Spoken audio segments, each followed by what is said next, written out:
Buenos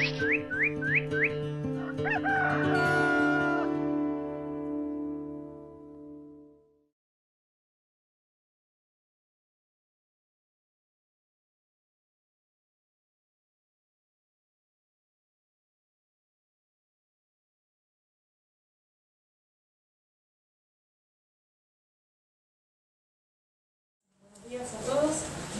Vamos a ver un paneo general de lo que era el escenario previo de la ley de bosques y ya con la ley de bosques, y ver con los últimos datos que tenemos disponibles a partir del informe de deforestación que sacó la Secretaría de Ambiente y Desarrollo Sustentable, cuál es la realidad, ¿no? Lo que sucedió desde la entrada en vigor de la ley y que resultó ser bueno o no tan bueno. Entonces, en términos muy generales, previo a contar Argentina con una ley que abordara el tema de bosques nativos, teníamos por un lado la famosa cláusula ambiental, el artículo 41 de la Constitución, que prevé el derecho que todos tenemos a un ambiente sano, no solo derecho, sino también el deber de preservarlo, y hace referencia exclusiva a la preservación de la biodiversidad entre ellos. La Ley General del Ambiente, que es la que aborda la política ambiental nacional, como uno de los objetivos está el de la preservación y el uso sustentable de la biodiversidad. En el marco internacional, Argentina es parte de una de las convenciones que resultó de la reunión que hubo en Río de Janeiro en 1992, conocida como Cumbre de la Tierra, una conferencia de las Naciones Unidas, como dice, la cual Argentina es parte junto a otros 192 países, y tiene tres grandes objetivos que incluyen a los bosques nativos, que es la conservación de la biodiversidad, el uso sustentable de sus componentes y la distribución justa y equitativa de los beneficios que se obtienen por el uso de recursos genéticos.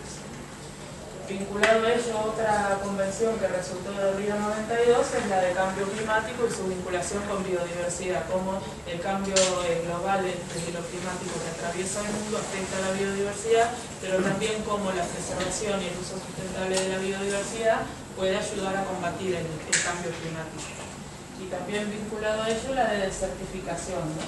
Que es una muy interesante biodiversidad presente en zonas que son adolecen de desertificación o de sequía, sobre todo en países africanos, y cómo prestan servicios ecosistémicos a millones de personas, y por lo tanto es importante preservar esa biodiversidad que a su vez ayuda a combatir estos males como desertificación y sequía.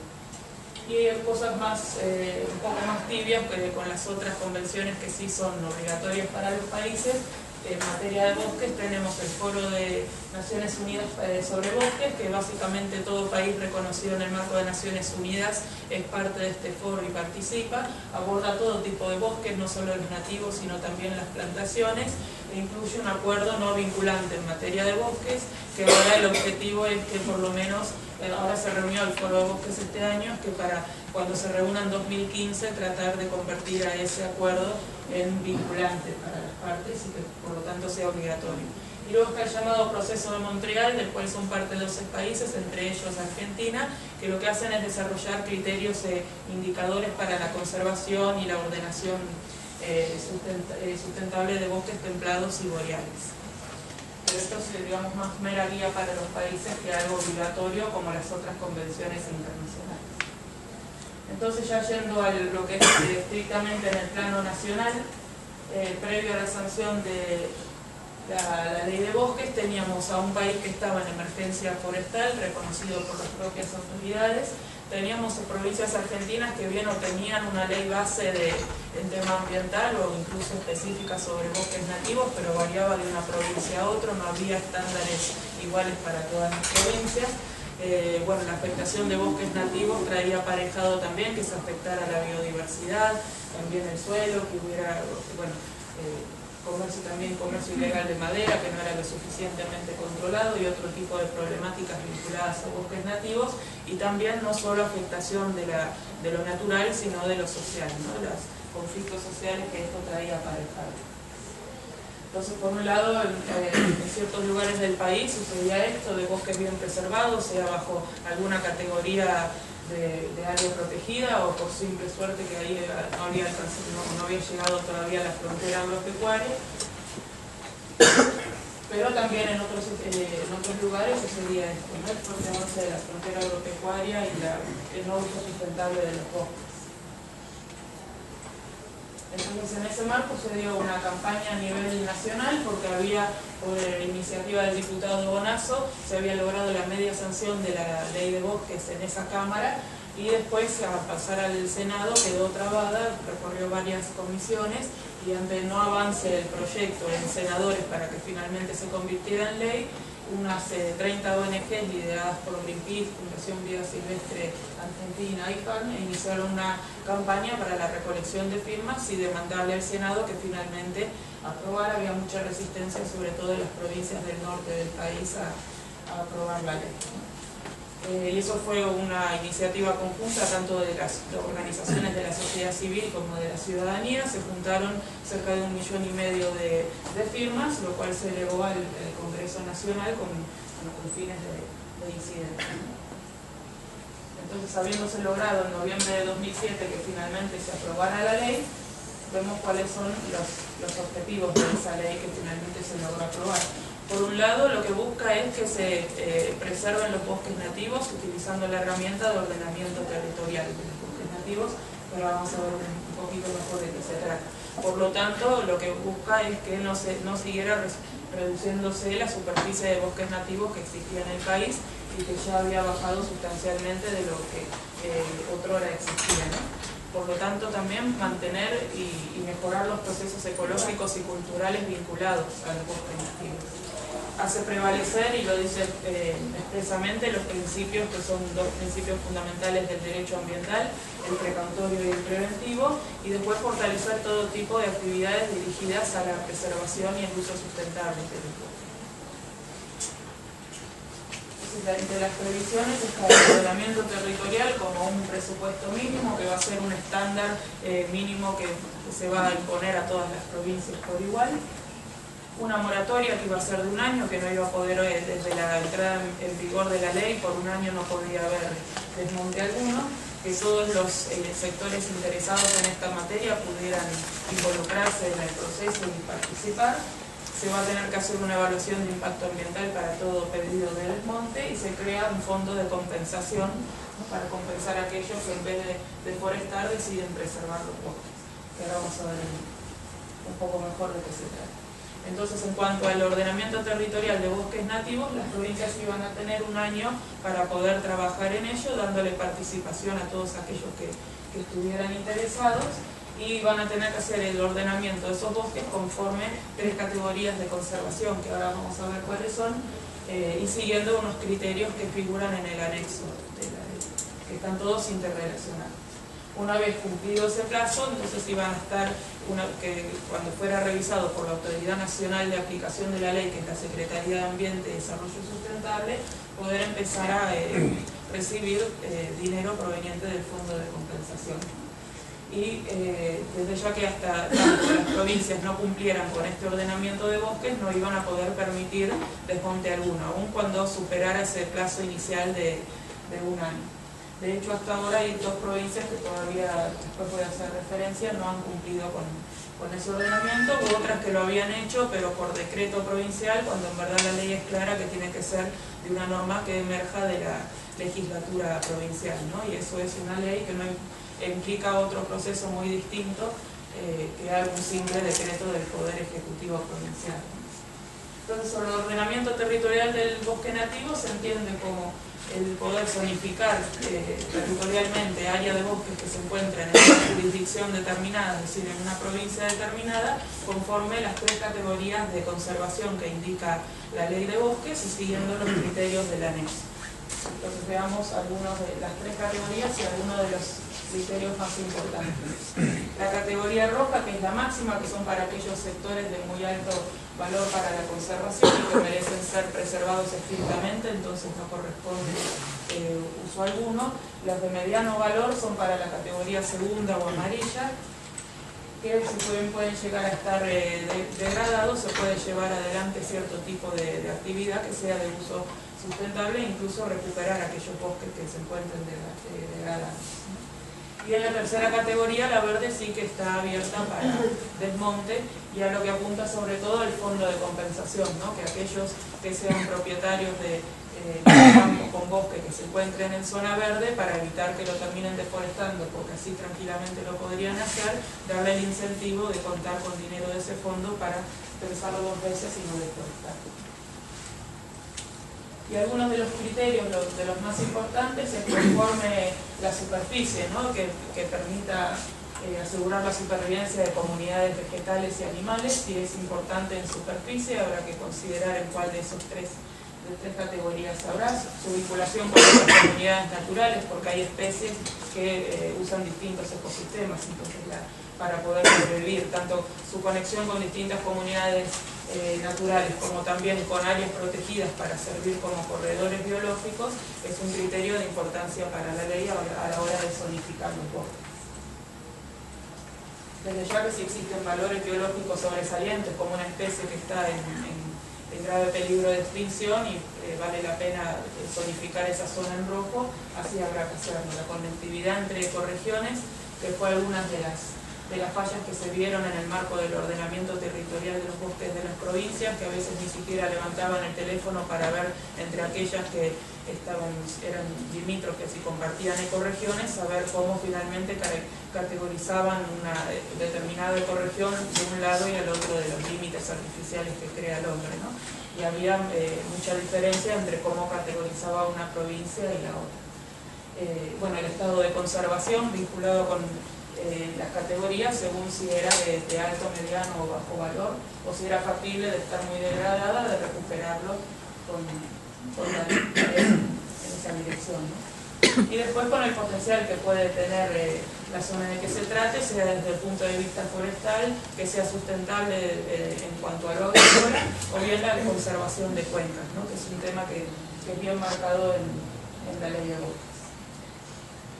Y desde ya que sí tiene valor para comunidades indígenas y campesinas que lo usan para su supervivencia, porque además tiene un valor importante para ellas desde lo cultural y los conocimientos tradicionales que tienen de la zona y demás, se le debe prestar especial atención, ¿no? A la hora de zonificar los bosques, más allá de la normativa nacional e internacional que ampara a las comunidades, ¿no? Que excede también a lo que ordena la ley de bosques. Entonces, desde que entró en vigor la ley de bosques, para cada caso de desmonte o aprovechamiento sostenible, se va a tener que pedir la autorización debida a la autoridad ambiental de cada una de las provincias. Desde ya que en las zonas que son categoría rojo o amarillo, el desmonte no va a estar permitido. Y bueno, nuevamente dice que cada proyecto que haya va a tener que tener especial consideración si en la zona en que se pretende llevar adelante hay comunidades indígenas originarias del país. Entonces, para el caso de que haya desmonte o se haga un pedido de aprovechamiento sostenible, tenemos en el caso de las categorías 2 o 3, que serían la amarilla y la verde, se va a tener que presentar el plan de manejo sostenible de los bosques nativos, y en la tercera un plan de aprovechamiento del cambio de uso del suelo. Esos dos tipos de planes se van a tener que elevar a la autoridad de bosques de la provincia, quien podrá aprobarlo o no. No es mandatorio que por el simple hecho de presentarlo uno ya dé por garantizado que el proyecto que eleva le va a ser aprobado. La evaluación de impacto ambiental está prevista en la ley de bosques nativos en el mismo sentido en que se dispone en la ley general del ambiente, ¿no? Entonces sigue las disposiciones de la ley general del ambiente en cuanto a los contenidos básicos que debe tener dicha evaluación de impacto, y una de las condiciones es que en el marco de este proceso se lleve adelante una audiencia pública. La ley general del ambiente resalta el hecho de la audiencia pública, no solo en temas ambientales cuando haya que tomar una decisión determinada, sino especialmente en procesos como ordenamiento ambiental del territorio y evaluación de impacto ambiental. Entonces en esto está en sintonía con la ley marco, digamos, de temas ambientales de nuestro país. Y lo mismo, en esa misma dirección, está en sintonía con lo que dispone la Ley General del Ambiente en materia de participación ciudadana, ¿no? De aquellos que estén interesados en opinar sobre esta materia, tener la posibilidad de hacer escuchar su voz. Y también resalta especialmente, nuevamente, el caso de las comunidades aborígenes que estén presentes en la provincia de que se trata. Lo mismo respecto del acceso a la información. Cuando tengamos, en el marco de los procesos de ordenamiento territorial de los bosques nativos de cada provincia, así como vamos a tener derecho a participar, también hay poder tener acceso a la información referida a ese proceso para poder participar activamente e informadamente en la audiencia pública que se llevará adelante oportunamente.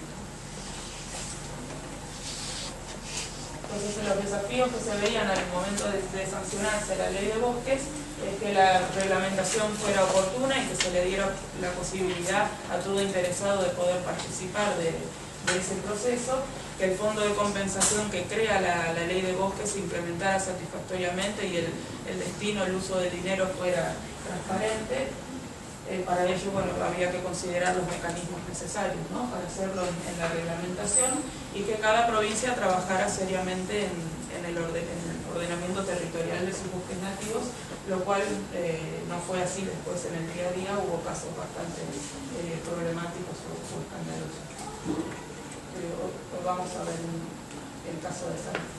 Pero el caso de la reglamentación de bosques no salió, de la ley de bosques no salió rápidamente, sino que salió tardíamente después de la tragedia de Tartagal en Salta, con una luz que incluso generó víctimas fatales y que se lo advirtió como consecuencia de la deforestación que había habido en la zona y que no pudo retener el alud como lo hubiera hecho de existir el bosque nativo que estaba presente antes.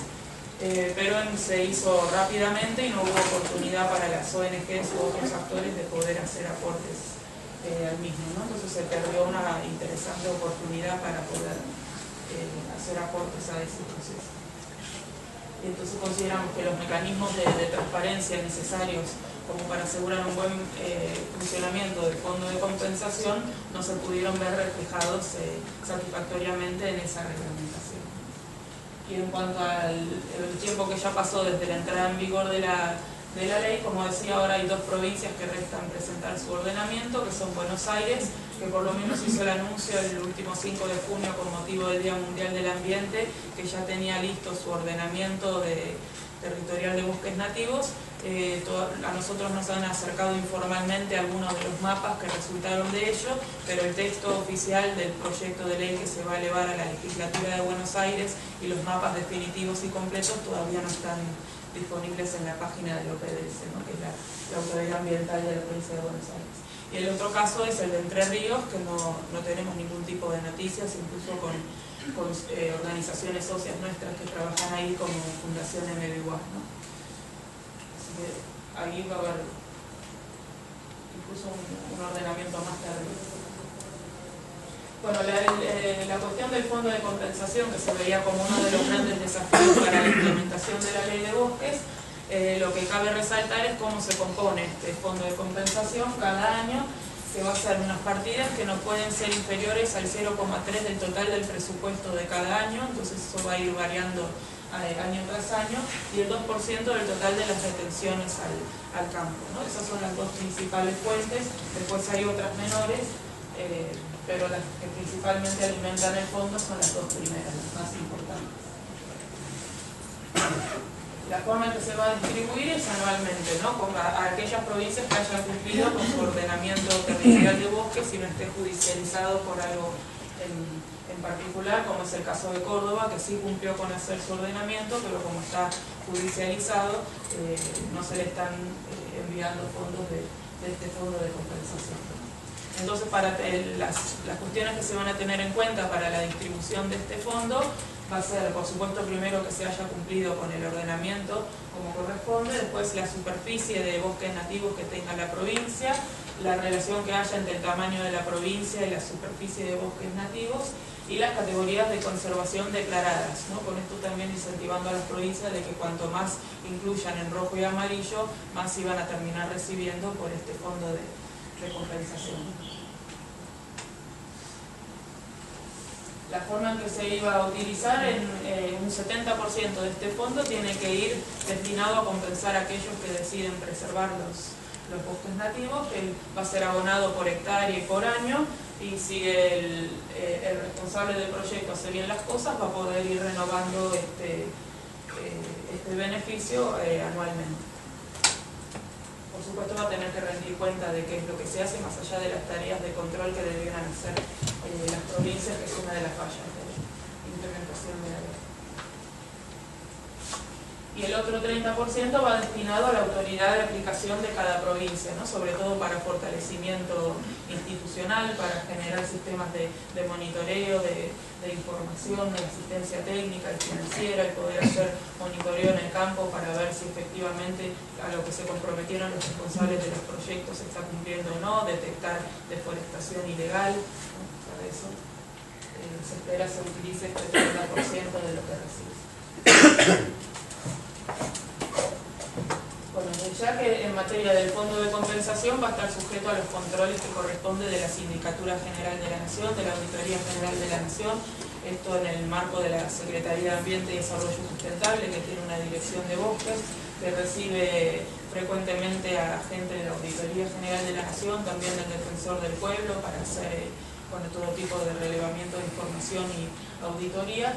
Lo que sí que la dirección de bosques no cuenta, hacen lo que pueden con lo que tienen, pero necesitan un fortalecimiento también, incluso la autoridad a nivel nacional, ¿no? Más allá de las deficiencias que puedan tener las provincias y que también necesitan un fortalecimiento, a nivel nacional también lo necesitan, ¿no? Porque no dan abasto con las tareas que tienen. De hecho, la visita del Defensor del Pueblo o la Auditoría General de la Nación, estiman ellos, le llevan un 20-30% de sus tareas habituales, ¿no? Lo cual le quita para hacer otro tipo de tareas. No se quejan porque saben qué es lo que corresponde para asegurar que la plata se utiliza bien, pero bueno, necesitarían más gente y fortalecerse mejor. Desde ya que bueno, tienen que hacer un reporte de cuál es la plata que reciben desde Nación para este fondo de compensación, y después cuánta plata es que le envían a cada una de las provincias, poder obtener el informe detallado de cada uno de los proyectos y después ver efectivamente cómo se terminó ejecutando ese dinero, que es una de las dificultades de la implementación de la ley también, ¿no? Que hay provincias que no están reportando en qué gastan el dinero que les llegó por el fondo de compensación, y que hay un nivel de ejecución bastante bajo, porque a veces las provincias no saben en qué utilizar el dinero.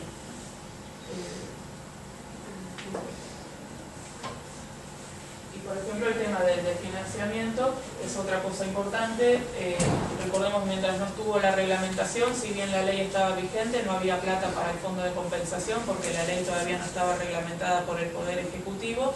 Una vez que sí lo estuvo, en el 2010 se le destinaron 300 millones, cuando debió haber sido esa suma que se indica ahí, y a lo largo del año tampoco se asegura que efectivamente uno cuente con ese dinero, porque por los superpoderes del jefe de gabinete se puede ajustar el presupuesto y se destinó parte de esa partida al programa Fútbol para Todos por la condición de deficitario, ¿no? Que necesitaban obtener dinero de otro lugar.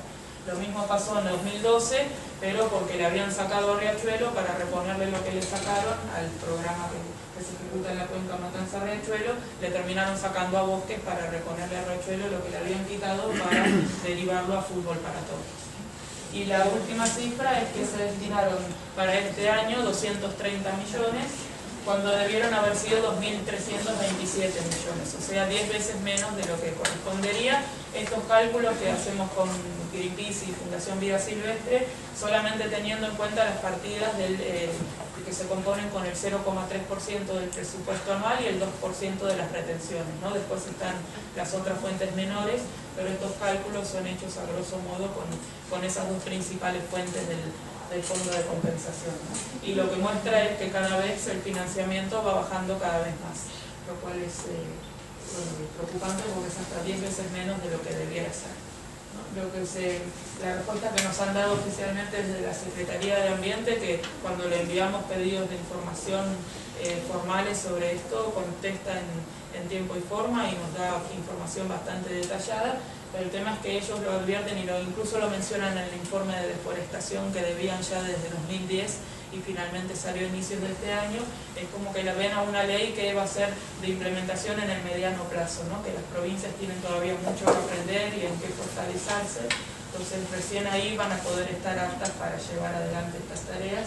Nosotros decimos no se debe justificar el incumplimiento de una ley en la incapacidad de las autoridades provinciales, ¿no? Poner gente apta para hacer las cosas y dan tareas de monitoreo y control de deforestación ilegal o de ver si efectivamente los proyectos a los cuales se les dio plata al fondo de compensación se cumplen tal como prometieron.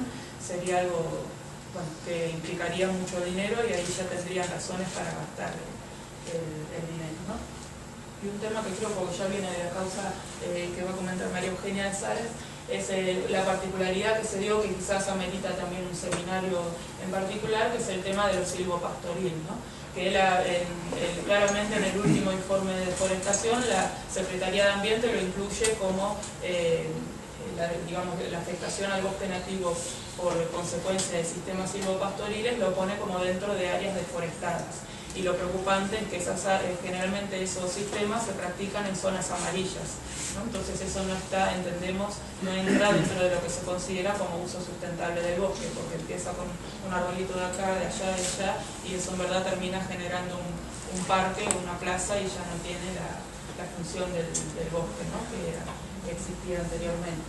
Entonces esa otra preocupación que existe en varias provincias y tuvo más repercusión el caso de Chaco porque el INPICI hizo una denuncia pública con fotos y un relevamiento especial, pero el caso de la provincia de Chaco actuó muy bien y convocó a organizaciones de la sociedad civil para hacer aportes para nuevas normativas que regulara el sistema silvopastoril y receptó de muy buena manera nuestros aportes y estuvo abierta, si bien primero se enojó por la denuncia hecha, después sí estuvo abierta, reconoció que había un problema y estuvo abierta a opiniones de distintos sectores, ¿no? Y de hecho así es como sacó una nueva reglamentación sobre los sistemas silvopastoriles, pero hay muchas otras provincias, sobre todo Santiago del Estero, que todavía tienen mucho trabajo para hacer y que es preocupante los niveles de deforestación en esas provincias a partir de esto. Después ahora María Eugenia va con lo de Salas, pero al final hago como un cierre, digamos, de otros datos adicionales que surgieron de este informe de deforestación para que vean que igual no es todo tan negativo, sino que a partir de la ley de bosques también hubo algunos números positivos.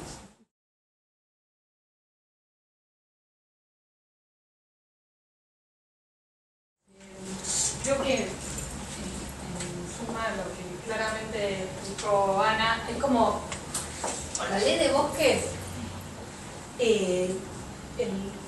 ustedes imagínense, ella claramente hablaba del escenario previo, era un desastre el escenario previo y se necesitaba de una herramienta que pudiera hacer frente a esta situación y la ley de bosques fue muy discutida en el Congreso, nos tocó discutir especialmente con los senadores en su momento qué herramientas podían servir para que la ley se hiciera realidad.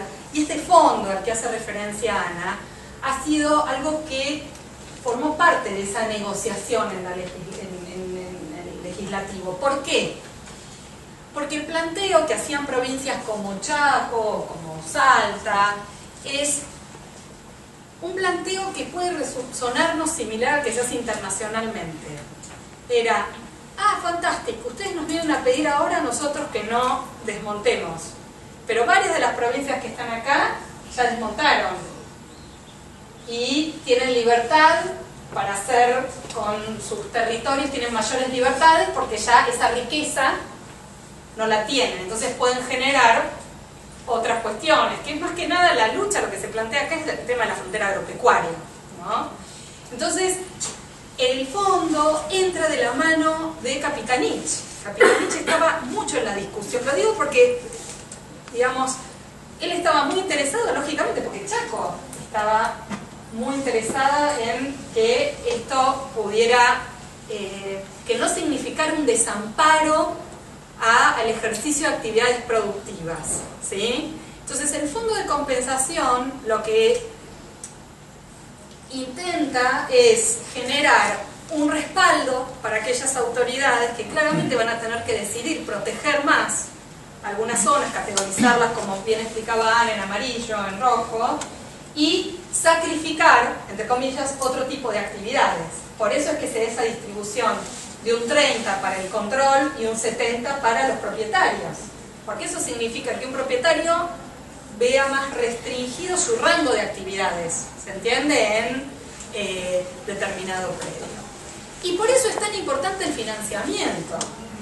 Y ustedes saben cómo se aprueba un presupuesto, llega al Congreso de la mano de un proyecto del Ejecutivo Nacional. Y el Congreso lo aprueba, es decir, está el Ejecutivo y el Legislativo ahí. Y claramente acá hubo connivencia de ambos poderes en aprobar un presupuesto mucho más bajo que aquel con el que se debe contar. Entonces, también esa es una faltante y nosotros todos los años somos como una especie de tábanos en el Congreso, en el Consejo Federal de Medio Ambiente, donde están las autoridades representadas planteando este tema. Y creemos que es muy importante que cada vez seamos más los que los planteamos, porque si no funciona la herramienta económica de compensación, no es lo único, pero es importante. Porque si no, esto sumado a que, como ustedes saben, está la ley de bosques, pero hay un plan agroalimentario nacional que plantea inevitablemente la expansión de la frontera agropecuaria. Entonces esa es otra presión desde, digamos, el mismo ámbito gubernamental, desde el sector de la agricultura al tema de protección de bosques. Estas son tensiones que es importante superar para que la ley de bosques pueda implementarse. Bueno, y en este contexto, ¿qué fue lo que pasó en Salta? En Salta se estaba discutiendo la ley de bosques en el Senado. Salta planteaba muchas objeciones a muchas partes de la ley y se empieza a dar permisos de desmonte anteriores a que la ley se haga realidad, se sancione, así de forma exponencial.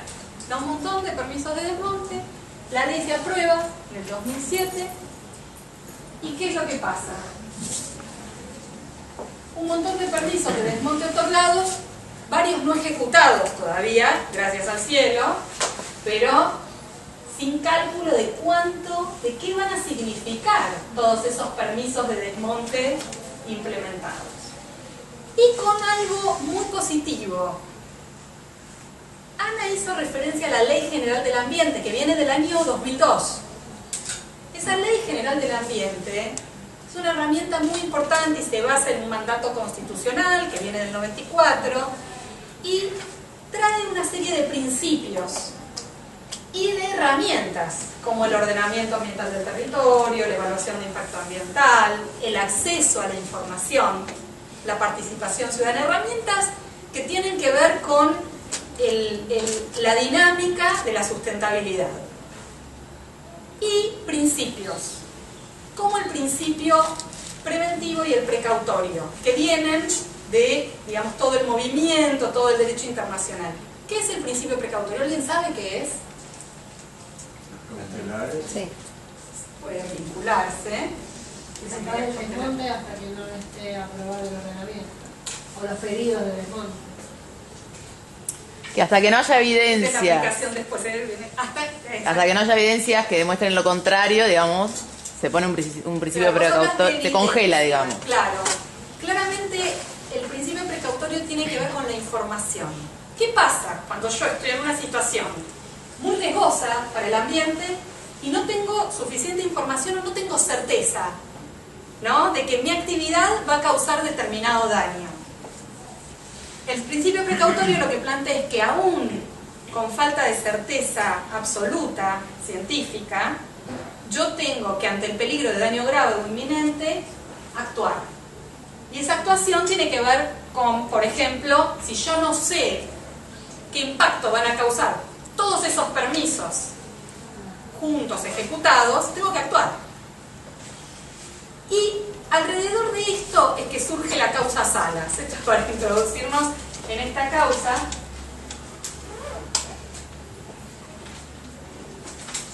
Que también se sostiene en la posibilidad de acceder a la justicia, porque la Constitución Nacional no solo reconoce el derecho al ambiente, sino también niega la justicia cuando el ambiente es vulnerado, ¿sí? Y por eso acá se transcribe la acción de amparo, que es esa herramienta que nos sirve para ir a una de las herramientas más importantes de acceso a la justicia. Y en particular un grupo de asociaciones, comunidades indígenas y campesinos y criollos concurren a la Corte Suprema de Justicia de la Nación planteando esto que les comentaba. Miren, donde nosotros vivimos, si se concretan todos los permisos otorgados, nos quedamos sin el monte, nos quedamos sin nuestro sustento, ¿sí? Hay comunidades, allí va Salas, Dino Salas, que es representante de la comunidad Wichí, y también hay grupos de campesinos que juntos conforman la mesa de tierras de la zona. ¿Por qué? Porque vienen ellos trabajando distintos aspectos vinculados a la tierra y a la titularidad de las tierras que habitan ancestralmente los wichís y los criollos también desde hace tiempo, y la verdad es que logran, con todo lo que implica la convivencia y demás, una convivencia bastante positiva, ¿no? A punto tal que han conformado esta mesa de tierra desde hace ya tiempo. Entonces, va a la Corte Nacional por un problema que le pasa en Salta. ¿Cómo es esto? ¿No? Entonces, lo que ellos le plantean a la Corte es que piden que interceda y dicen que tiene competencia originaria. La Corte Nacional, digamos, no actúa en todos los casos en el país. Se tienen que dar diferentes elementos jurídicos. Y acá, como había un tema de titularidad de unas tierras que llegó a la Corte Interamericana de Derechos Humanos, ellos sostienen, quienes van a la Corte, Salas y compañía, que tiene que tomar cartas en el asunto, que tiene competencia originaria porque están esas tierras involucradas. ¿Y qué dice la Corte?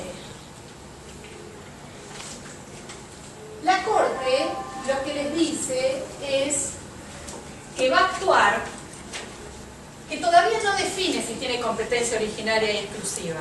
¿Por qué? Porque no la tiene. Esto se lo cuento. Sino que va a actuar porque hay una situación de riesgo muy marcada y basa su intervención ¿en qué principio? En el precautorio. Entonces, acuden personas de comunidades indígenas, familias criollas y campesinas de los departamentos de San Martín, Orán, Rivadavia y Santa Victoria de la provincia de Salta, en representación de cerca de 12.000 personas.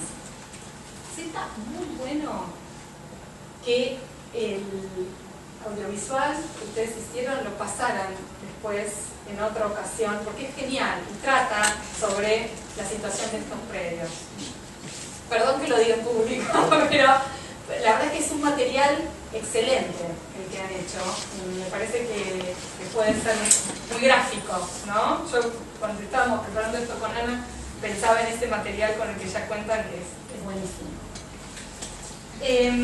Fíjense, cerca de 12.000 personas, y van y demandan ante la Corte al Estado provincial y nacional. Al provincial porque no tuvo en cuenta el efecto acumulativo de estas autorizaciones concedidas, y en parte porque lo hizo exponencialmente, y esto lo mencionan antes de que sancionara la ley. Y que justamente ya había un ordenamiento dado por la Ley General del Ambiente. Esto no es que tratan de aplicar la ley de bosques en forma retroactiva, ya había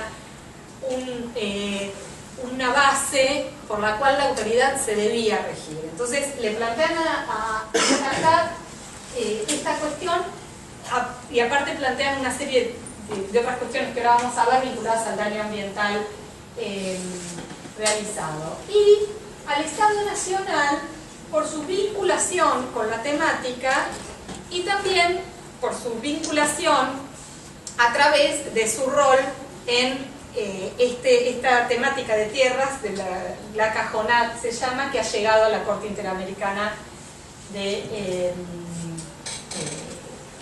Derechos Humanos. Ahora, la Corte, ¿qué les dice?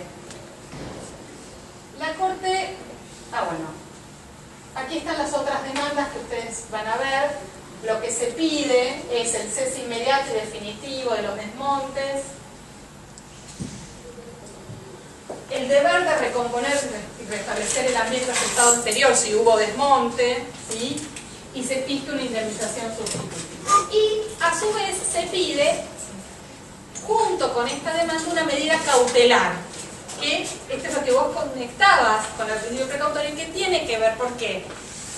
Las medidas cautelares, que ahora creo que se habla mucho con esto de la justicia y demás, son herramientas muy importantes. Y en materia ambiental tienen un valor importantísimo, porque ¿para qué sirven? Una medida cautelar sirve para pedirle a la justicia que actúe cuando una actividad o la omisión de protección está causando un daño que, si yo espero hasta el final de la decisión con el análisis de todos los elementos de fondo y demás, me quedo sin objeto de protección. Quizás ese ambiente que yo quiero proteger ya no existe. Para eso existen este tipo de medidas, que son medidas por las cuales uno puede decir, bueno, momento, acá no se permite ejecutar los permisos hasta que no analicemos esta información, porque si no, como les decía antes, nos quedamos sin. Entonces lo que se pide es que se ordene y garantice el cese provisional del desmonte y la tala durante el momento que dure el juicio, digamos. Hay un primer fallo en el 2008 en el cual lo que se plantea es, primero se convoca una audiencia, ¿no? Imagínense que Ana comentaba que la reglamentación es del 2009. Entonces esta audiencia es, por el caso Salas, pero aparte se da el drama de Tartagal. Entonces se convoca esta audiencia que ahora la vamos a comentar. Se hace lugar a esta medida cautelar solicitada y lo que se plantea es que se restringe la tala y el desmonte únicamente a aquellas autorizaciones concedidas en el último trimestre del 2007. Y después, otra cosa que hace la Corte es pedir información. Entonces pide información sobre quiénes son los que obtuvieron las autorizaciones durante ese último trimestre, para poder identificar a quienes se debe restringir. Después ocurre la audiencia, una audiencia muy fuerte en la cual la Corte también le plantea al secretario de Ambiente por qué no se reglamentó todavía la ley. Es decir, hay otro factor. Imagínense que la causa Salas no solo trata la cuestión de Salta, sino que es un factor de presión importante en su momento para que la autoridad nacional reglamente. Y después de esa audiencia, por aplicación del principio precautorio que les comentaba, la Corte pide esto del estudio de impacto acumulativo. ¿Sí? Suspende todas las autorizaciones. Vieron que empezó por unas determinadas y más restringidas, suspende todas hasta que se efectúe el EIA acumulativo y sigue postergando el tema de la competencia, ¿sí? De si la cuestión de fondo tiene que tratarla la Corte Suprema de Justicia Nacional.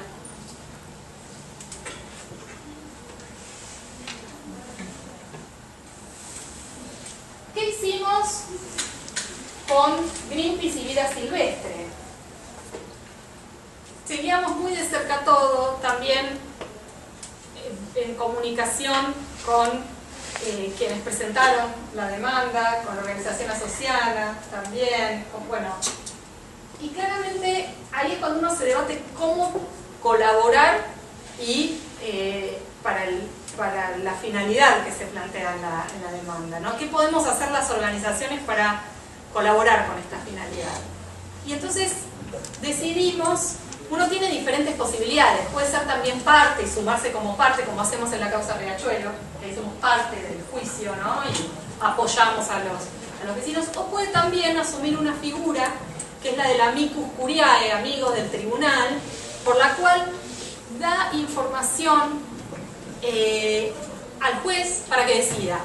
Y esa información es información sobre algunos aspectos que pueden servirle al magistrado. No, digamos, no, ni lo obligan ni tiene que expedirse respecto a eso. Y entonces presentamos un amicus curiae. Después presentó un amicus también la facultad, eso fue bien muy positivo, la verdad. Y lo que nosotros queríamos con el amicus era dar más información sobre conceptos muy concretos, como esto del estudio del impacto ambiental acumulativo. No tenemos una tradición local en nuestro país de realización de este tipo de estudios. Imagínense que un paralelo en lo urbano, de esto que es más rural o de ámbito no urbano, es cómo se evalúan las construcciones en una ciudad. Y cuando se analiza una torre y otra torre y otra torre en forma separada, se mide una cosa. Cuando se analiza ese impacto acumulativo, se tiene que requerir otra información, ¿sí? Bueno, esto en el ámbito urbano también sucede y hay muchos problemas. Sin ir más lejos, en nuestra ciudad uno puede verlo. Bueno, les digo porque no hay, el impacto acumulativo es un tipo de estudio que requiere, es más sofisticado que el estudio de impacto ambiental específico y directo, y que se está desarrollando cada vez más, pero nosotros notamos que era importante darle más información a la justicia sobre este tema. También sobre cómo se vincula esto a la evaluación de impacto ambiental, que claramente, como notaba Ana, está en la Ley General del Ambiente y en la Ley de Bosques, y cómo se vincula también con otra herramienta que hoy no se, digamos, está reconocida en algunas normativas, que es la evaluación ambiental estratégica, que es de alguna manera la evaluación de las políticas públicas, los planes y programas, ¿sí? Es otra órbita, pero que si existiera una práctica de evaluación ambiental estratégica, eso ayudaría mucho a evitar que se atomicen proyectos y que se den permisos atomizados. Bueno, el amicus, toda esta información va a estar a disposición. Nosotros la podemos circular porque está subida en nuestra página los fallos, el amicus, esta presentación también.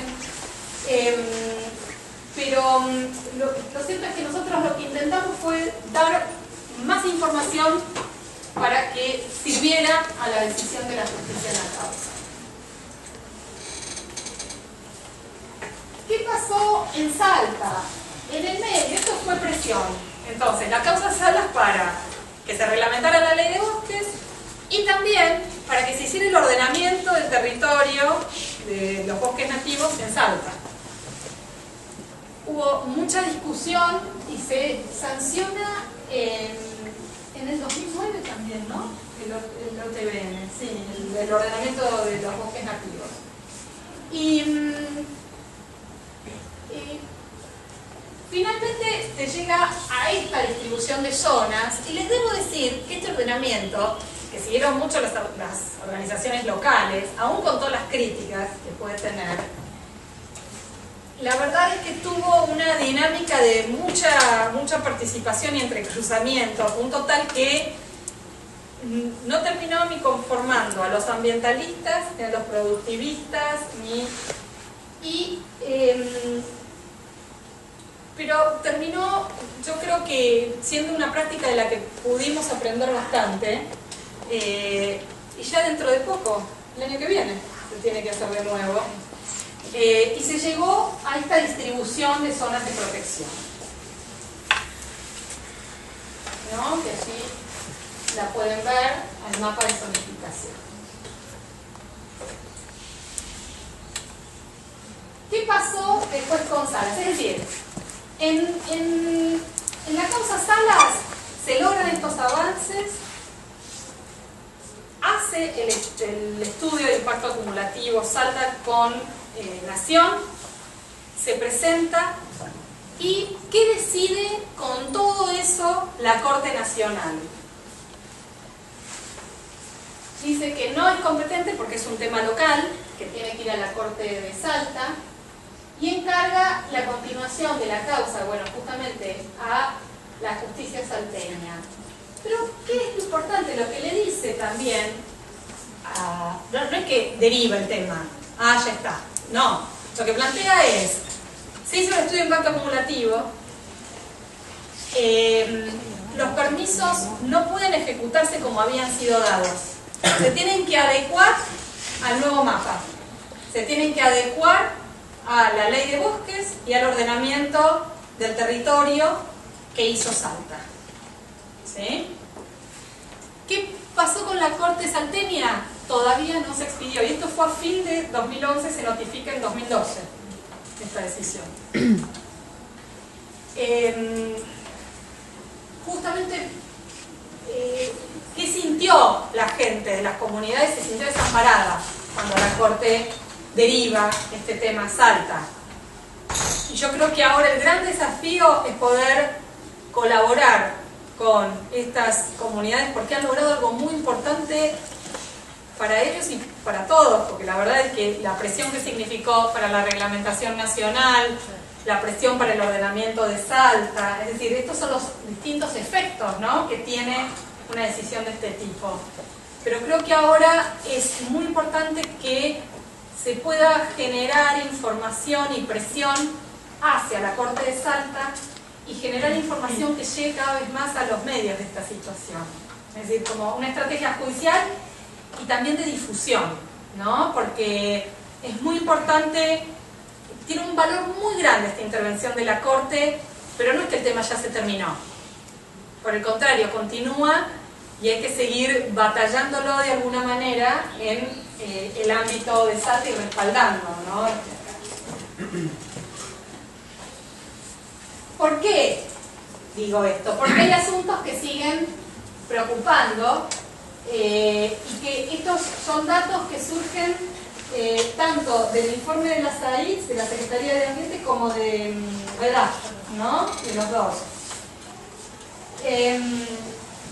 Fíjense que se deforestó un número importante de hectáreas en zonas que no se debía haber deforestado, de amarillo y rojo, que se ejecutaron varios permisos que habían sido otorgados en forma especulativa y que se verificó que hubo desmonte ilegal.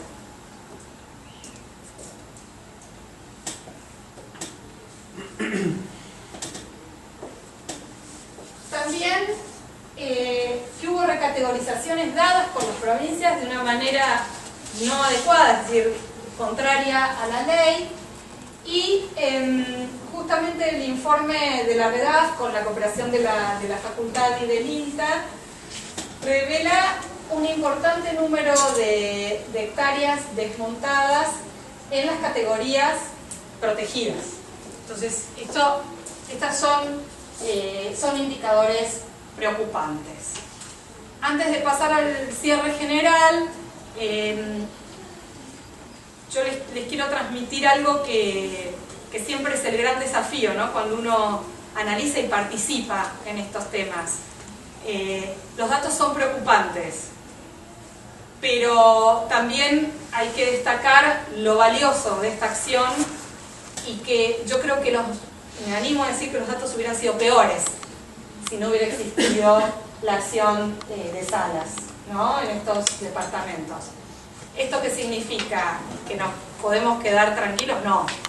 Es decir, esto es una dinámica que debe continuar y para eso están las herramientas de acceso a la justicia, de reclamo a las autoridades, de acceso a la información, ¿sí? Pero sin la causa Salas, yo creo, y también me atrevo a decir, que el desarrollo el derrotero de alguna manera de la implementación de la ley de bosques no hubiera sido mucho peor, porque fue un pivot que sirvió no solo localmente sino también nacionalmente. Bueno, y ahora los dejo, le dejo la batuta nuevamente a Ana. ¿Puedo hacer una pregunta antes de arrancar con lo otro? ¿Ustedes tienen datos de cuál es la sanción o cuál es la penalización de la gente que desmontó en lugares donde no se podía? Si hay multas, digamos, ¿no tienen esos datos? ¿Cuántas multas se pusieron? No sé, yo no las O del monto de las multas tampoco. No. Lo que ¿Que se sí hayan hecho efectivas? No, desconozco que se hayan hecho. sí, es un dato importante para relevar Claro. desde ya, pero no lo tenemos. Los indicadores que hemos ido relevando, y corregimos Susana, que nosotros hacemos pedidos de informes con Greenpeace y Vida Silvestre en todas las provincias para ver cuál es el avance del ordenamiento del territorio y también con organizaciones locales dependiendo en qué provincias, ¿no? Pero estos datos los estamos pidiendo o no, de multas y demás. Y de hecho, no. Pero más allá de lo que se ejecutó en la ley, digamos, ¿hay alguna mención al respecto de las sanciones? ¿Dice algo de las sanciones? Sí, tiene ¿Y cuántos son? de sanciones. ¿Y cuánto debería ser la sanción? No lo recuerdo, pero tiene un capítulo de sanciones. El tema es ¿La ley nacional? cómo se ejuta. Claro, y eso es nacional, no es provincial. No es, No, 2000 soy 2000. Ahí está. La Brice lo tiene. 2000 o 200. Claro, ¿Cuántos son 2000? pero hay una cuestión, hay sanciones administrativas también locales. El derecho administrativo funciona, es decir, no es que lo voy a implementar nación, la sanción en una provincia, ¿sí? La implementación de esa sanción es local y lo voy a implementar la provincia. Y puede sumar también otro tipo de sanciones administrativas. Eso no lo tenemos relevado, pero es un dato importante desde ya. Sí, la ley nacional te da como un rango, ¿no? de sanción, y después depende de lo grave que sea, será más cercano a lo más grave de la sanción o menos. Una cosita nada más. La población nativa también degrada recursos. La población nativa también degrada los recursos, también degrada los objetivos donde vive. Eso yo no sé, para mí es obvio, pero por acá con ustedes no lo cada presiento. caso. Yo creo O sea, la que imagen, por ejemplo, la imagen aérea de Salta Forestal, me presento. Sí. Fui a un campo ganadero al lado de Salta Forestal durante 4 años. Ajá. Es una imagen de, digamos, de degradación, de manchones de degradación que son coinciden con los núcleos donde habita la gente. Eso ocurre también. No, desde ya nosotros no planteamos una cuestión jurídica de lo que sí creemos y lo que dice la ley es que hay derechos de esas comunidades Ajá. que tienen que también respetarse junto con los otros criterios de sustentabilidad.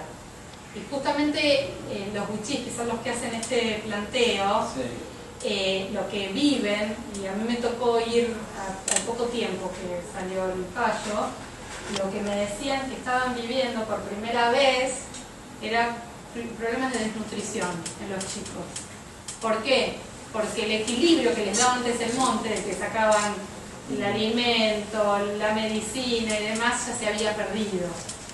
¿Y eso es por qué? Porque es un tipo de conducta. Yo no estoy diciendo con esto que todas las comunidades planteen lo mismo.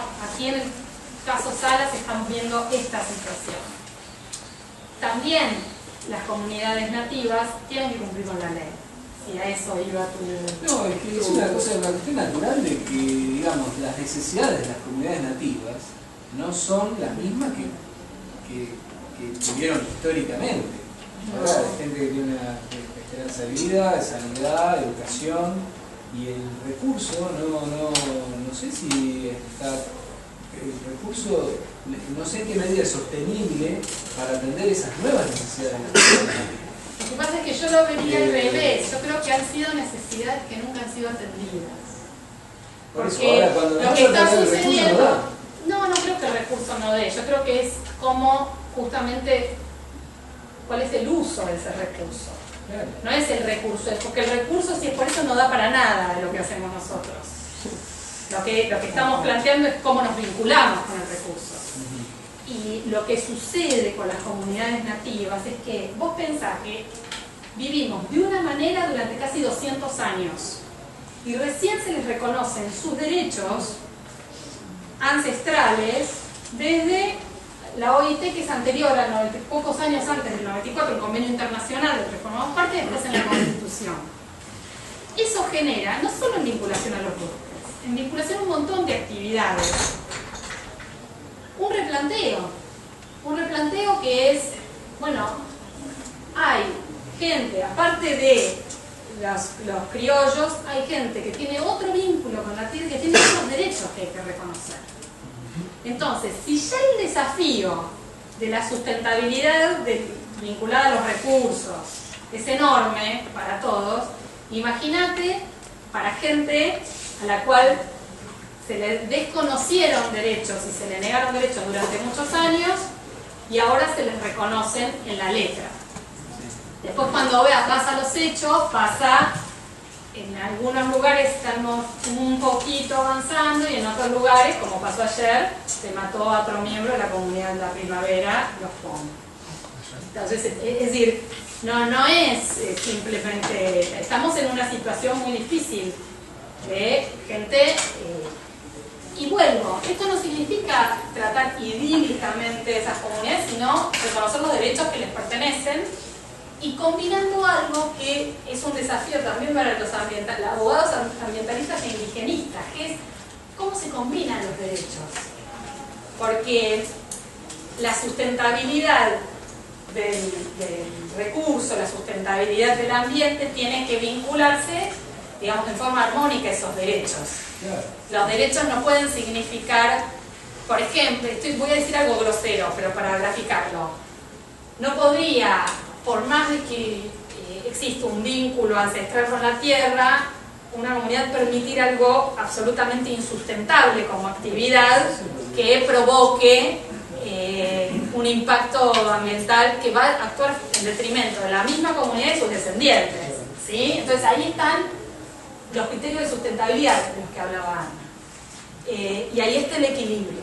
Y les puedo asegurar que este desafío que tenemos en Argentina lo están viviendo en otros lugares del mundo, de derechos indígenas y ambientales y la necesidad de armonizar, en África, en Nueva Zelanda, es decir, se ven estas situaciones como en una necesidad marcada, ¿no? Perdón, pero me pareció interesante. El grado de deterioro tal de las propias comunidades que han sufrido acá ya desde años también puede llevar a un deterioro de su propio conocimiento tradicional, ¿no? Y hacer práctica y uso de los recursos de una forma que les permita la sustentabilidad en el largo plazo, o la falta de oportunidades o distintas opciones de producción para su supervivencia, ¿no? Pues siguen teniendo necesidades insatisfechas. Ahí sí que me quedo con la idea de que el recurso, digamos, no está calibrado para las necesidades actuales de las comunidades nativas. Entonces, bueno, ya me parece que están alertados, me parece que vamos en camino, reconocer un montón de derechos, ¿sí?, históricos que les pertenecen a las comunidades nativas, criollas, indígenas, y que después esa propia comunidad nativa se va a convertir en degradadora del recurso. Pero justamente acá, bueno, fíjate que quienes defendieron el recurso, la causa Salas, son las comunidades originarias y criollas. Sí, porque los intereses que están en juego en este momento son otros, como digamos, la propiedad de la tierra, etcétera. Sí, pero cuando digo, se logre todo eso, esa propia comunidad va a tener el desafío de sostener el recurso. Pero esa comunidad tiene el desafío no sola, es decir, hay reglas que se tienen que cumplir en vinculación al recurso, que son las que manifestaba Ana previamente, que están en la ley, que son las que han servido de base para que estas comunidades vayan a la justicia. Y desde ya que el gran desafío después está en la implementación de esto. Pero vos fíjate que en este caso, justamente lo que se plantea es la protección del monte, ¿sí?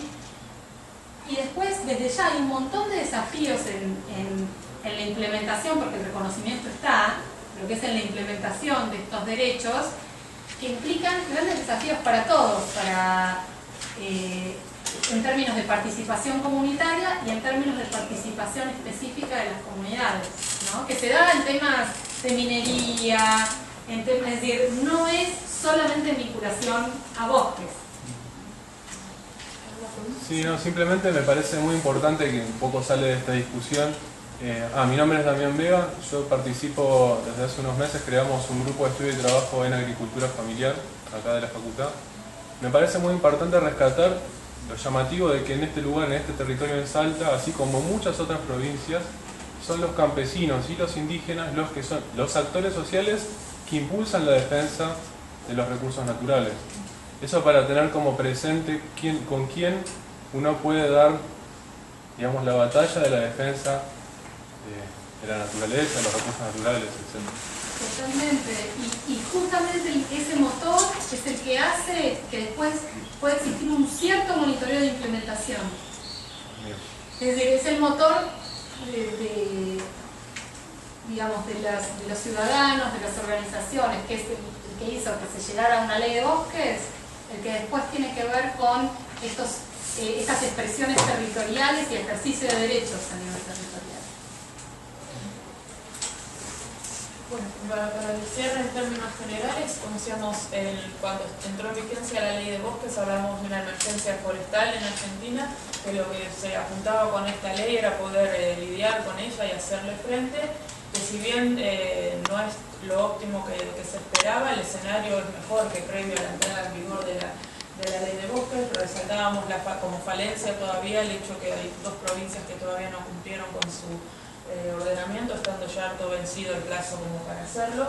Después de aquellas que lo habían hecho por decreto, todas ellas lo han ratificado por ley de la legislatura provincial. La única que queda por ahora hacerlo es Santa Fe, que de hecho fue incluso la que lo cumplió antes de que se venciera ese primer año de plazo para hacerlo, pero lo hizo por decreto del Ejecutivo. Ahora sabemos que hay ya en la legislatura provincial un proyecto de ley para ratificar lo que dice el decreto con el ordenamiento de la provincia.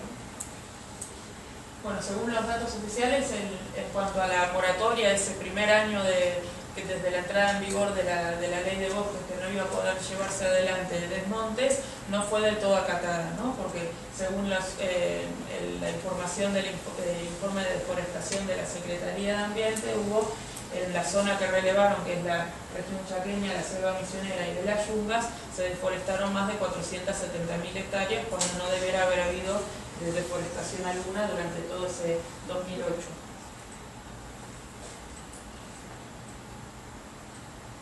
Como dato positivo, aunque puede ser lo alto que se esperaba el porcentaje, es que desde la entrada en vigor de la ley de bosques, la deforestación en las zonas relevadas por este informe se redujo en un 20%.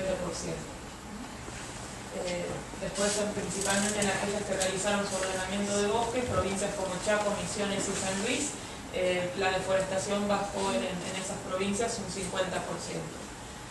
Y ninguna de ellas está discutido el ordenamiento, al menos judicialmente, más allá de las diferencias que uno puede tener con el resultado final, ¿no? Después, según reportes de cambio de uso de la tierra que hace periódicamente una ONG paraguaya que se llama Unidad Paraguay, en la región chaqueña, que lo hacen para todo el Gran Chaco americano, para la región chaqueña argentina se deforestaron en 2012 12.935 hectáreas, que se suma a los datos oficiales que relevó la Secretaría a través de su Dirección de Bosques. Desde la sanción de la Ley de Bosques hasta fines de 2012 se deforestaron 1.145.000 hectáreas, ¿no? Y eso lleva a un promedio de unas 26 hectáreas por hora o 627 por día. Como resaltaba antes, como una preocupación que resalta en el informe de deforestación es lo de el hecho que en zonas que fueron categorizadas como zonas amarillas, que debiera hacerse un uso sustentable, se están llevando adelante la práctica del sistema silvopastoril, que implica que se afecte la funcionalidad del bosque, ¿no? Que en verdad ya no es eso, sino que pasa a ser un simple parque que no cumple la función que cumplía antes. Y como decía, Chaco lo resolvió bastante decentemente la cuestión, pero es muy preocupante el escenario en esta materia silvopastoril en Santiago, Salta y Córdoba también, ¿no?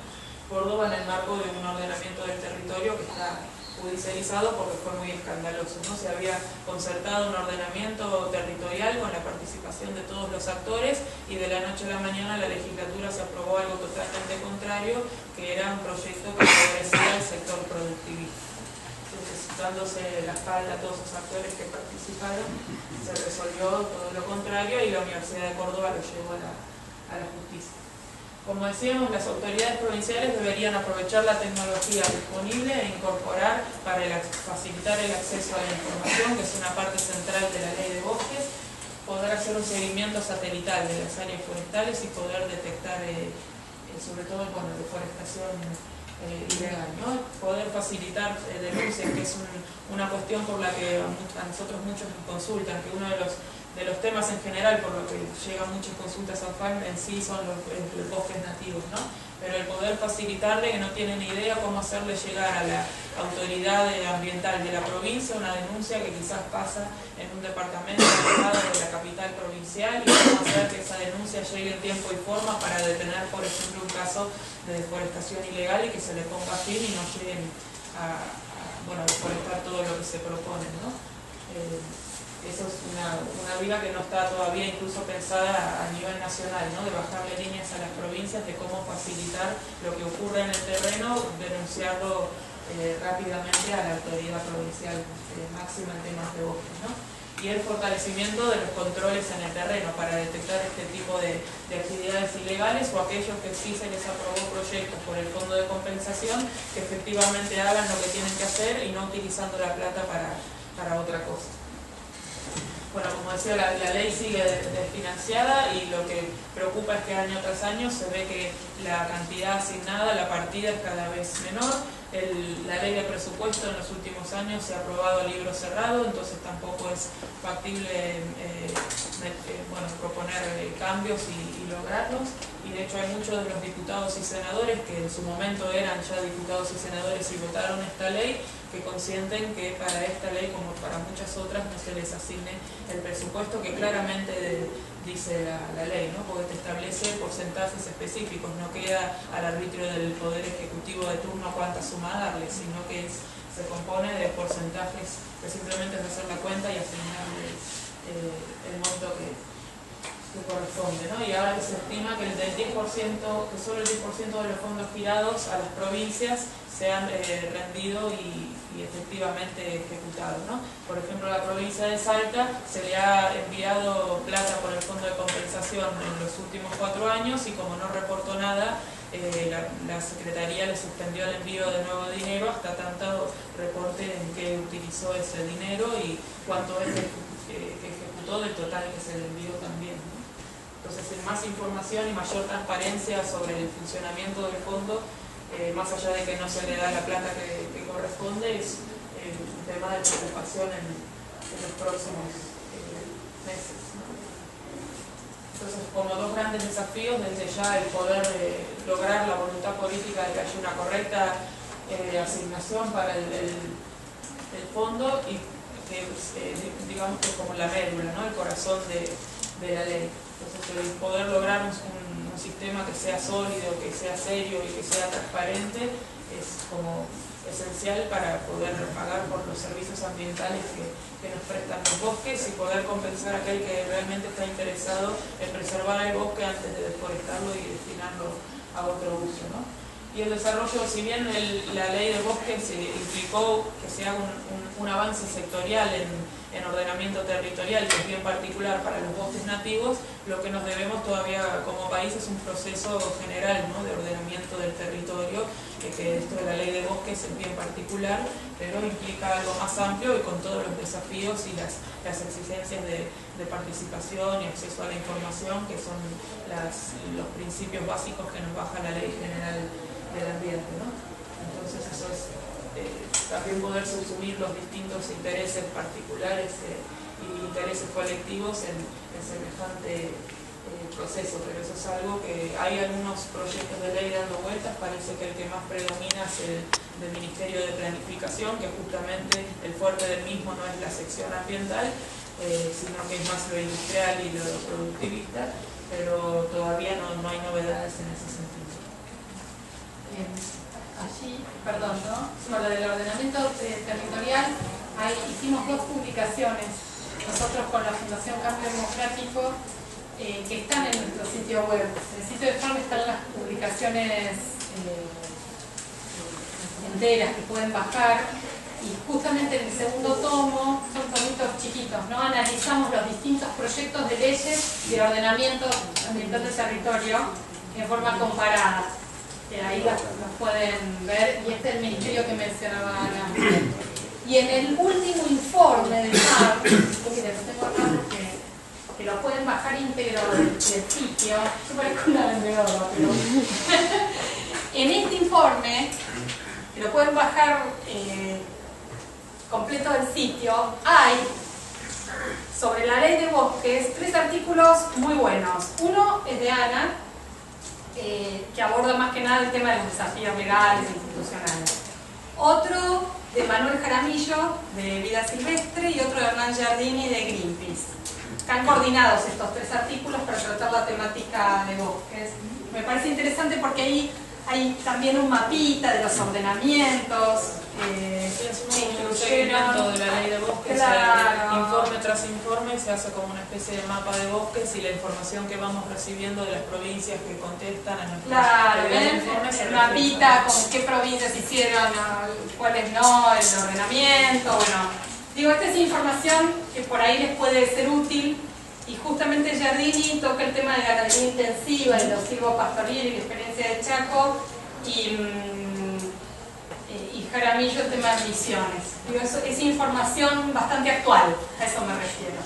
El año que viene seguramente se aborde ahora cada 5 años los ordenamientos territoriales de bosques nativos se tienen que actualizar, y es como uno de los desafíos que va a venir ahora, de ver cómo funciona ese proceso, sobre todo en el marco de provincias como justo por mencionar ahora que hicimos referencia a Salta, que permite la legislación vigente en Salta y poder hacer rezonificaciones a nivel predial, ¿no? Entonces es una especie de burla a la ley de ordenamiento territorial de bosques nativos, que a pedido del propietario se le rezonifica como él solicite, más allá de cómo haya quedado pintado el mapa de la provincia, ¿no? Entonces eso es una de las cuestiones más bien que va a ser el desafío de que va a haber mayor presión para que aumenten las zonas verdes que originalmente se dispusieron en el mapa en el primer ordenamiento que se hizo, en detrimento de zonas rojas y amarillas, ¿no? Entonces, sobre todo particularmente eso lo vamos a estar trabajando para la provincia de Salta, y después hacer todo un relevamiento con pedidos de informes a las provincias, y bueno, de aquellas que nos pasen información, después reflejarlo en el informe.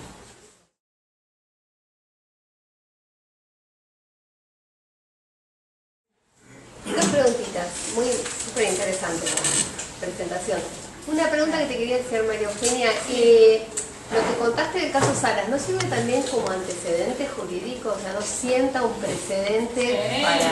O sea, que no solamente tiene un valor porque de algún modo es una presión para ahora la Corte de Salta, que tiene eso como antecedente, sino para cualquier cosa que surja acá a futuro, ¿no? Pero totalmente. El caso Salas es un caso que muchos es la primera vez que la Corte explícitamente aplicó el principio precautorio. Por ejemplo, ese es un dato que para nosotros fue muy importante. También esto de actuar cuando está en riesgo al ambiente, aun cuando no se defina la competencia, porque si no, digamos, la Corte actuó y hizo lugar a la cautelar, básicamente, ¿no? Sí, desde ya.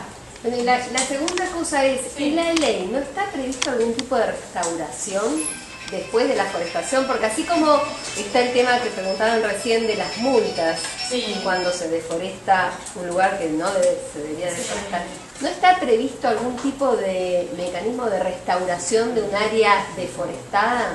Que se deje de hacer el uso que se está haciendo, por ejemplo, agrícola, y que se intente algún tipo de práctica de restauración del bosque originario, que obviamente no va a ser igual al bosque originario, pero que de todas maneras, qué sé yo, plantando árboles, por ejemplo, especies nativas, uno podría tratar de restituir el sistema en alguna medida. Digo, ¿la ley no prevé eso? La ley lo prevé dentro de lo que es categoría amarilla, que si está degradado, recomponerlo. Pero San Luis, por ejemplo, nos ha dicho que es muy costoso el recomponer zonas donde no queda nada de bosque nativo y devolvérselo.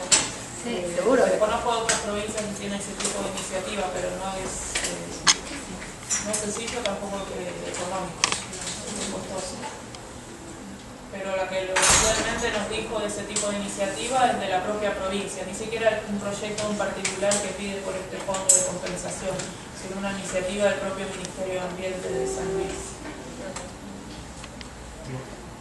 Igualmente, me meto en la discusión esta, que igualmente en muchos casos solamente alcanza en San Luis. Justamente nosotros trabajamos en San Luis hace 4 años.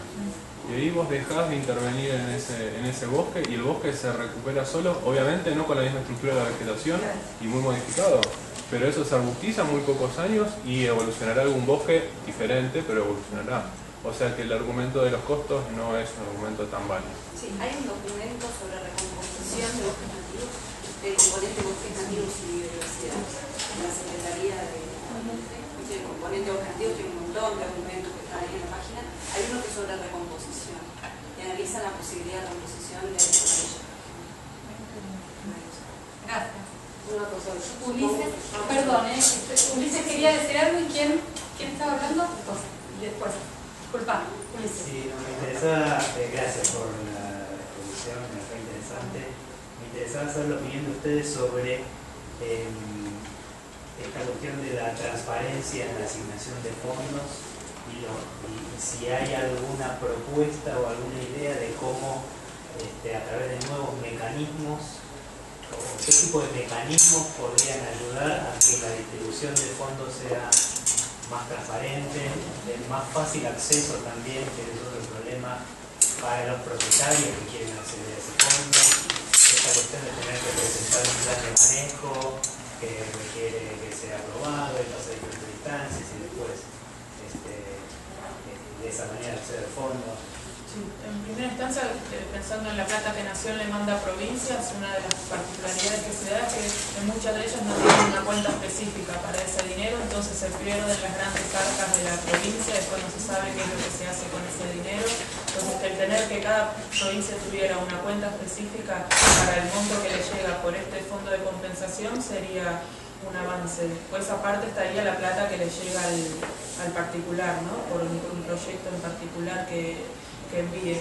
Y en cuanto a la transparencia, se me ocurre a la Auditoría General de la Nación a fines del año pasado nos envió una carta a FAN y estimo a otras organizaciones también sobre qué temas le gustaría que generaran un informe sobre implementación de una ley X y le propusimos hacer sobre la ley de bosques, ¿no? Que estimamos que por eso también andan rondando por la Dirección de Bosques Nacional y ver que hagan un informe de evaluación de los que acostumbra hacer la auditoría con las críticas que correspondan. Entonces, como es un organismo destacado y que es reconocido, debe que produzca un informe para detectar fallas y que haga propuestas, ¿no? Que las recomendaciones que hace también para mejorarlos como primera instancia. Y también nos ha llegado mucha preocupación de productores que quieren aplicar la ley y a los que no les llegan los fondos. Nuestra recomendación es manifiéstenle a las autoridades que quieren aplicar la ley y que no les llegan los fondos, y no lo hagan solo con la autoridad provincial. Lleven esto al COFEMA, lleven esto a la autoridad nacional, porque la verdad es que si no después termina siendo, el sistema está dado para que el productor que quiere gestionar de otra manera su predio lo pueda hacer, si no se le están, con todas estas dificultades en los fondos se les ponen palos en la rueda al final. Entonces nuestra recomendación es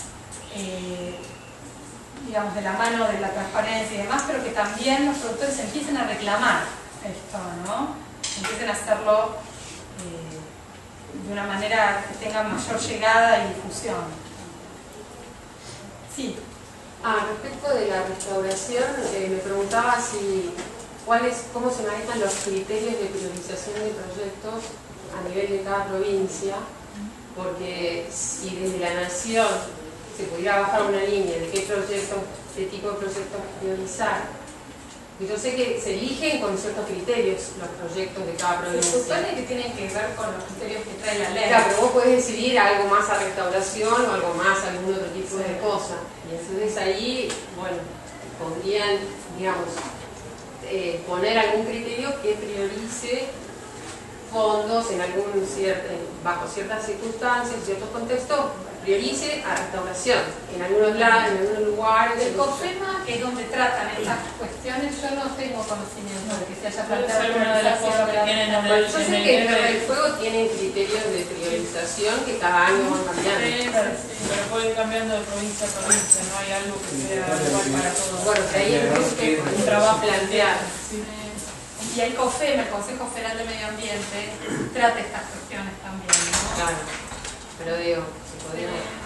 Sí, lo que pasa es que también, mira, cuando tuvimos la reunión en la que nos dieron los datos estos, y nosotros fuimos una serie de cosas como vamos a las reuniones, de pedir A, B, C, D, una de las cosas que planteamos a la autoridad nacional es que utilice aquellas herramientas de llegada a las provincias para que no se genere, por ejemplo, en una ecorregión un color y el opuesto del otro lado, como sucede en algunos casos, ¿sí? De, digamos, límites provinciales, para que aquellas provincias que no cumplen existan mecanismos de sanción. Bueno, son temas delicados porque es verdad que nación tiene que hacer una competencia y provincia otra, pero no son imposibles. Y lo que nos dijo la Nación es, bueno, nosotros ahora estamos tratando de que se implementen, hay diálogo con las provincias y demás, y lo que nosotros le planteamos es, sí, fantástico, pero es muy importante que en el marco del federalismo y demás se utilicen herramientas también de presión. Entonces esto es como una continua tensión en la cual estos temas uno los plantea y después por ahí vos planteas 10 y toman 2. ¿Entendés? Sí. Pero bueno, ese es el juego que se da entre las jurisdicciones. Creo que lo más importante igual es siempre volver al respaldo de los conceptos que trae la ley, los criterios de sustentabilidad, que es al fin y al cabo la esencia, ¿no?, del sistema. Entonces, no sé si hay alguna otra... Sí. ¿Los productores en general están al tanto de las posibilidades? O sea, tienen una ganancia si preservan las cosas. Mira, los que a nosotros han acudido con preocupación porque no les llegaba la plata, sí lo sabían. Sí, pero eso en un porcentaje, ¿qué sería? La verdad sería, no te puedo decir con certeza porque te estaría diciendo cualquier cosa. No te puedo establecer un porcentaje. Campaña de difusión a nivel provincial, esta disponibilidad, yo no conozco. No, depende mucho de la provincia, ¿viste? Es muy característico de cada provincia. Aquellas provincias que tienen mucha preocupación por los bosques y mucha presión y bueno, ahí tenés productores que están más empapados de la cuestión. Cuando esto no se da desde las autoridades y bueno, hay una situación más laxa, entonces los productores por ahí, pero no te puedo, la verdad no puedo establecer un aparte que quiero decir, si hace parte todo, todo su campo lo hace. ¿Cómo, perdón? Todo su campo lo somete y como figura como productor en todo, con una parte, con una parcela de su campo.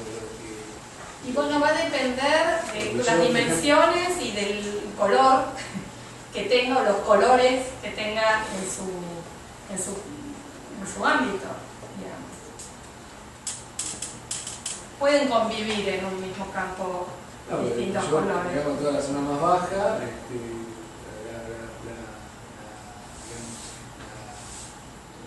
la aplico como una zona de conservación y la otra se reserva puede ser para el aprovechamiento productivo. Puede ser, el tema es que tiene que ser en consonancia con lo que marcó la provincia en colorear el ordenamiento territorial. ¿Cómo? No, pues quiero decir, la figura del productor como un todo. Porque en realidad es una Claro, lo que te determina el ordenamiento es el rango de actividad, que va a ser más restringido en aquellas zonas de mayor protección, mucho más restringido y más amplio en las de menor protección. Es eso básicamente.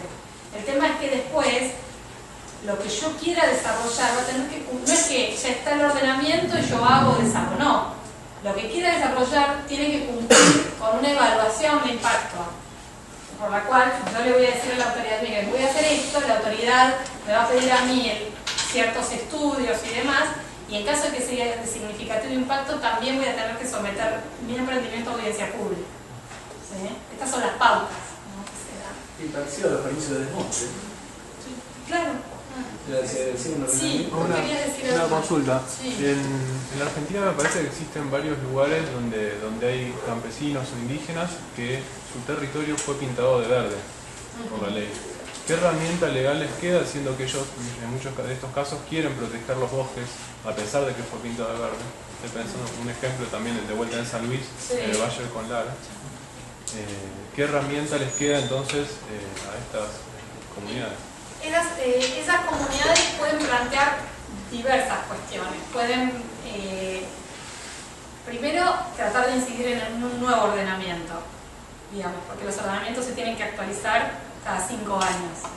Entonces, pueden plantear esta situación, pueden ir a las autoridades y también plantear el interés en un mayor nivel de protección, que puede ser mediante el reconocimiento de una cierta zona área protegida. Es decir, hay distintos canales por los cuales pueden ir a las autoridades. Va a depender de cada caso, pero no es que quedan absolutamente desprovistos de protección. Es verdad que es mucho mejor cuando cuentan con otro nivel de categorización, ¿no?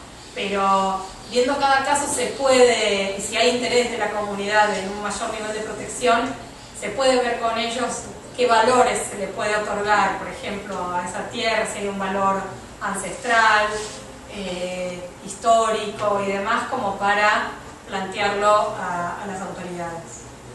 No sé, Ana, sí, pero no es tramitar un proyecto como zona verde para, a los efectos de preservarlo, de tramitar un proyecto por el fondo de compensación. Claro.